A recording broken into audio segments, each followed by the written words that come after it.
Perkenalkan, nama saya Eli Yohanes, NIM 20030201997, kelas C, semester 1, jurusan Administrasi Bisnis, Universitas Nusa Cendana Kupang.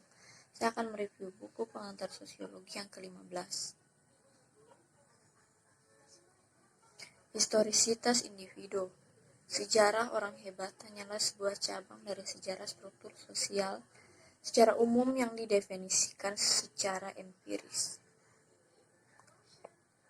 Ini bukan tentang individu secara individu, atau bahkan tentang individu yang dianggap sebagai kelompok atau tipe, melainkan tentang kondisi yang membuat individu tertentu sangat penting. Jadi bukan cara berpikir orang hebat tentang individu yang didorong untuk kembali mengambil pendekatan naratif dan mempelajari cerita kehidupan individu dengan metode tekstual atau mengambil pendekatan analitik dan mempelajari urutan per urutan dari beberapa nilai variabel selama kursus hidup individu menggunakan metode deret waktu, analisis urutan, atau pendekatan formal lainnya. Fokus yang relatif kuat pada hasil ini secara serius membatasi pendekatan jalan hidup. Proses sosial tidak membuahkan hasil, itu terus berjalan. Individu juga memiliki hasil, kecuali hasil invarian yang harus kita semua harapkan. Dalam jangka panjang, individu yang mengalami berbagai hasil peralihan yang membentuk karir mengambil tindakan untuk sementara karir mereka masih dalam proses. Dan tindakan ini merupakan hasil lebih lanjut dari pengalaman tersebut. Pendekatan kursus kehidupan adalah dengan memutuskan perhatian kita pada hasil lebih lanjut tersebut, interpretasi dan tindakan di mana pekerja datang untuk merespon, atau biasanya secara kolektif terhadap kekuatan sosial yang lebih besar yang menekannya. Dalam dunia di mana dapat dikatakan bahwa perubahan sosial terjadi semakin cepat, pasti kesinambungan historis individu-individu yang memberikan urat yang menghubungkan masa lalu dan masa kini. Historisitas individu itulah yang memungkinkan kita, bahkan memaksa kita untuk mengetahui perubahan sosial. Perubahan sosial terjadi lebih cepat, dan lebih cepat juga memerlukan keyakinan bahwa ketidakseimbangan antara kontinuitas struktural individu dan sosial dulu kurang dari sekarang. Artinya sementara beberapa orang mungkin ingin menganggapnya sebagai aksioma bahwa individu memiliki banyak kontinuitas dari waktu ke waktu daripada struktur sosial. Hubungan aktual antara kontinuitas struktural individu dan sosial mungkin merupakan masalah empiris yang bervariasi menurut waktu dan tempat. Tidak seperti dalam kasus historisitas biologis dan peringatan, mungkin tampak sulit untuk membuat kasus bahwa historisitas individu yang tercatat melebihi struktur sosial. Historisitas terdiri dari kontinuitas biologis, memorial, dan tercatat. Setidaknya ada kasus yang mungkin dibuat bahwa masa total historisitas individu ini saat ini lebih besar dari semua kecuali segelintir struktur sosial.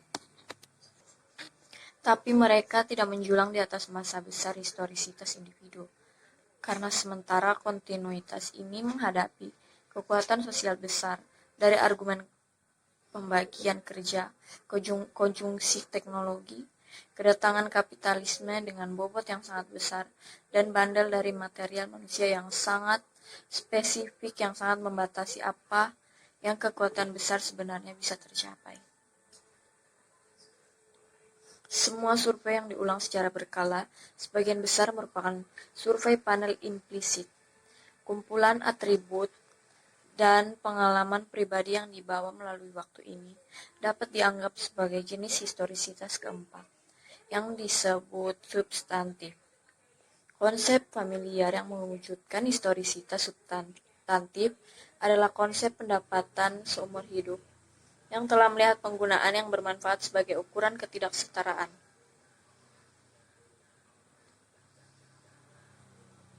Sifat manusia dalam berpikir prosesual.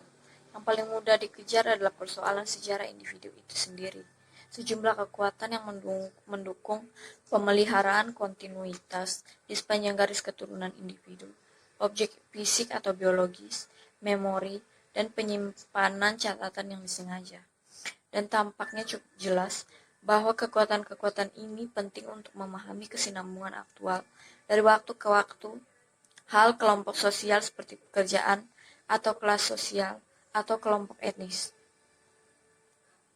Terkait dengan tubuh dan lebih luas lagi dengan gagasan bahwa individu atom adalah unit utama dari proses sosial atau gagasan umum untuk ekonomi dan psikologi di antara ilmu sosial dan perilaku adalah gagasan ada universal tertentu kualitas individu manusia sebagai makhluk. Konsep sifat manusia ini memang merupakan konstituen penting dari beberapa alternatif pendekatan terhadap pendekatan prosesual, yang kesemuanya menjadikan kesinambungan individu dari waktu ke waktu menjadi non-problematik.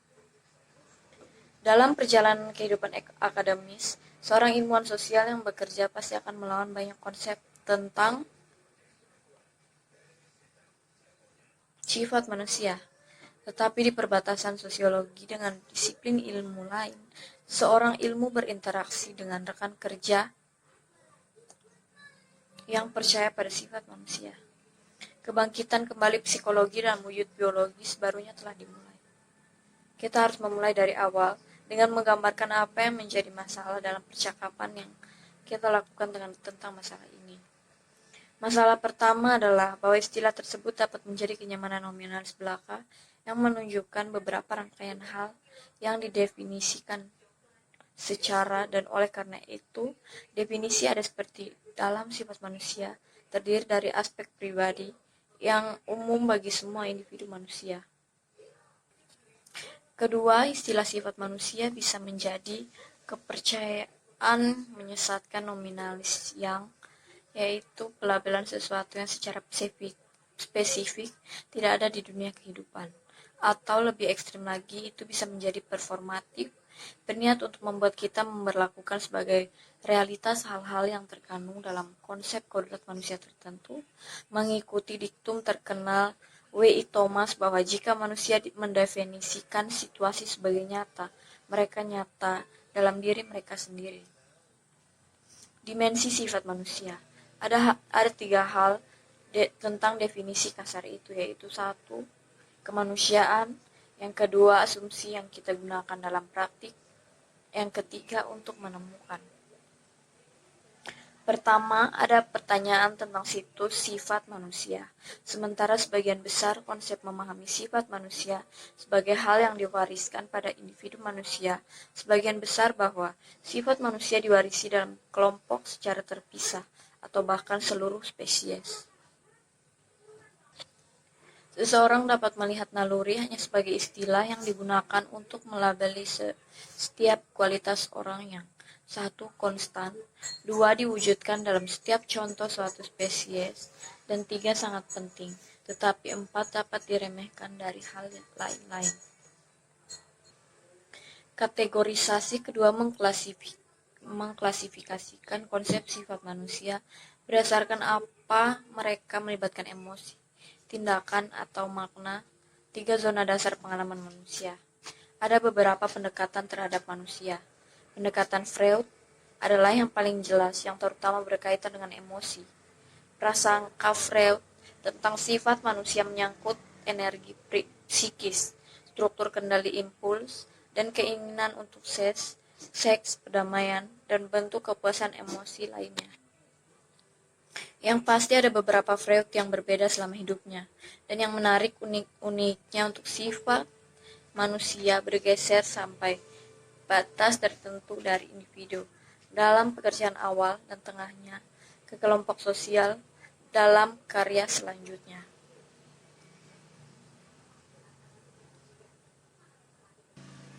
Kategorisasi ketiga adalah perbedaan antara konsep kodrat manusia yang murni formal dan yang memiliki konten.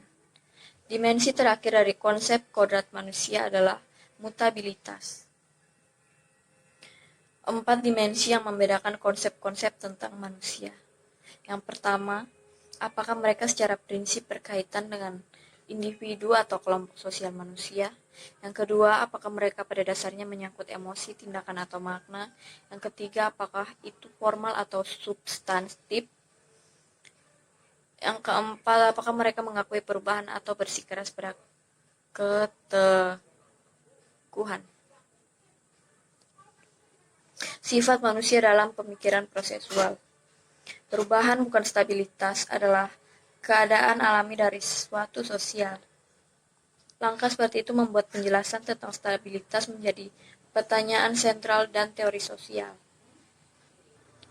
Manusia diatur di sekitar cita-cita yang membimbing kita saat kita hidup dari hari ke hari secara bersamaan, menjadikan diri kita dan entitas sosial tempat kita berpartisipasi.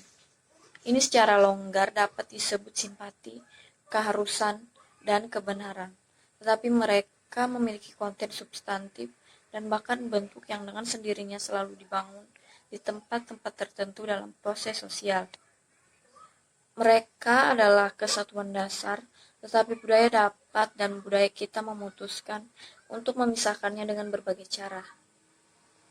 Untuk menjelajahi batas-batas kemungkinan, mereka tampaknya merupakan proyek manusia. Demikian hasil review dari saya. Akhir kata, saya ucapkan terima kasih.